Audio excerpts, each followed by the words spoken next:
Dans cette vidéo, nous allons voir comment utiliser la réciproque du théorème de Thalès pour démontrer que deux droites sont parallèles.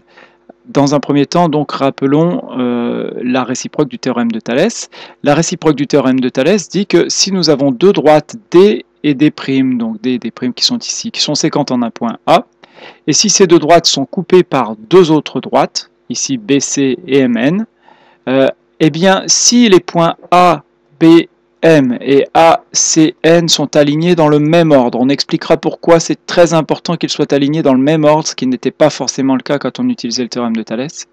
Donc si ces points sont alignés dans le même ordre, et surtout, si les rapports sont égaux, les rapports AM sur AB et AN sur AC, c'est-à-dire finalement deux des trois rapports du théorème de Thalès que nous avions vu précédemment, eh bien si ces rapports sont égaux, alors, et que les points sont alignés dans le même ordre, alors les deux droites BC et MN seront parallèles. Donc cette propriété, la réciproque du théorème de Thalès, va servir à démontrer que deux droites sont parallèles. Alors on utilisera cette propriété évidemment lorsque l'on aura une configuration du théorème de Thalès. Donc les trois configurations possibles sont celles que vous avez ici, toujours en prenant les points ABC et MN. Donc à chaque fois, on a ici deux configurations en triangle, les deux premières ici et là. Donc simplement la différence entre ces deux configurations, c'est que là le grand triangle c'est le triangle ABC et le petit triangle c'est le triangle AMN, alors que là le grand triangle c'est le triangle AMN et le petit triangle c'est ABC. Mais ça ne change rien du tout, hein. Dans les deux cas, il faudra calculer AM sur AB et ici AM sur AB. Voilà. Et puis après AN sur AC. Et la troisième configuration, ça sera la configuration en papillon que nous avons aussi vu dans le théorème de Thalès. Sauf que la différence ici, c'est que dans les exercices que nous aurons, les droites ici qui sont notées en rouge, qui dans le théorème de Thalès étaient parallèles au départ, et ensuite on calculait une longueur, et bien ici nous ne saurons pas si elles sont parallèles et nous allons démontrer qu'elles sont parallèles. Alors voyons tout de suite sur deux exemples ce que ça va donner. Alors voici le premier exemple, on reconnaît donc une configuration en papillon, donc dès qu'on voit une configuration comme celle-ci, on se dit il va y avoir une histoire de théorème de Thalès ou de réciproque du théorème de Thalès. Alors ici j'ai oublié de mettre la question. La question ça va être les droites HT et LA sont-elles parallèles? Et en fait parfois on vous demandera sont-elles parallèles, parfois on vous dira démontrer qu'elles sont parallèles. Si on vous dit démontrer qu'elles sont parallèles, vous êtes sûr qu'il faut utiliser la réciproque du théorème de Thalès. Donc il va falloir ici calculer les rapports. Alors ici, il ne faudra pas se tromper, comment dans les rapports, comme il ne fallait pas se tromper dans le théorème de Thalès. Alors ici, les deux droites sont séquentes en M, ça ne sera pas toujours les points A, B, C, MN. Et donc il va falloir calculer MH sur MA et MT sur ML. Ou alors éventuellement ML sur MT et MA sur MH. En tout cas, soyez cohérents, soit vous commencez toujours par le triangle du haut, soit vous commencez toujours par le triangle du bas.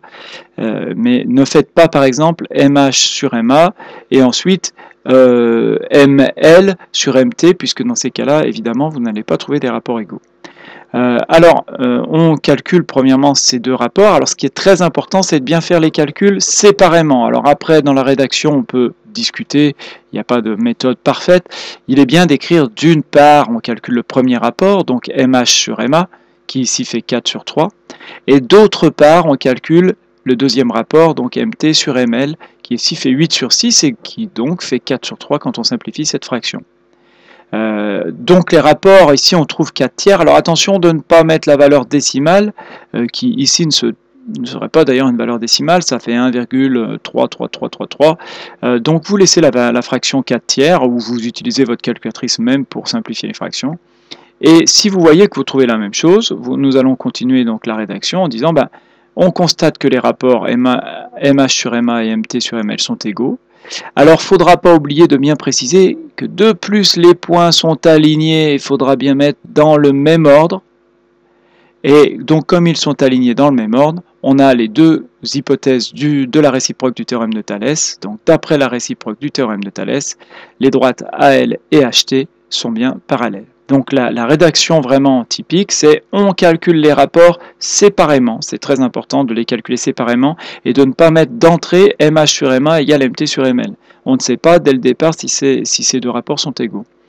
Ensuite, constater qu'il y a l'égalité des deux rapports. Bien marquer que les points sont alignés dans le même ordre, c'est très important dans le même ordre.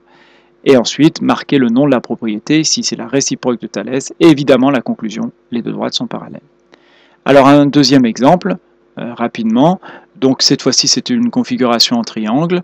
Je peux vous proposer de faire une petite pause, d'essayer de faire l'exercice, et ensuite de regarder la correction. Donc voilà la correction la correction classique, celle que l'on attend de vous. D'une part, on calcule les rapports, donc les rapports AD sur AF, ici ça fait 3 sur, alors attention de ne pas tomber dans le piège, des élèves des fois vont écrire 3 sur 6, ici la longueur AF, la longueur qui fait 6, c'est la longueur DF, hein. Donc la longueur AF fait 3 plus 6, c'est-à-dire 9, et donc on trouve 3 sur 9, ce qui fait un tiers. De même, AB sur AG, ça va être 2 sur 2 plus 4, puisque la longueur AG fait 2 plus 4, c'est-à-dire 2 sur 6, c'est-à-dire 1 sur 3. Donc on trouve bien un tiers à gauche et un tiers à droite, donc on peut écrire que les deux rapports sont égaux. De plus, les points A, D, F et A, B, G sont alignés dans le même ordre. Vous faites attention de bien mettre des virgules entre les points pour ne pas confondre avec des noms de triangles, le triangle ADF par exemple, qui n'aurait pas de sens. D'après la réciproque de Thalès, les droites sont parallèles. Voilà la rédaction qui est donc la même quelle que soit la configuration, hein, que ce soit la configuration en papillon vue dans l'exemple 1 ici, ou la configuration en triangle ici, la rédaction est la même.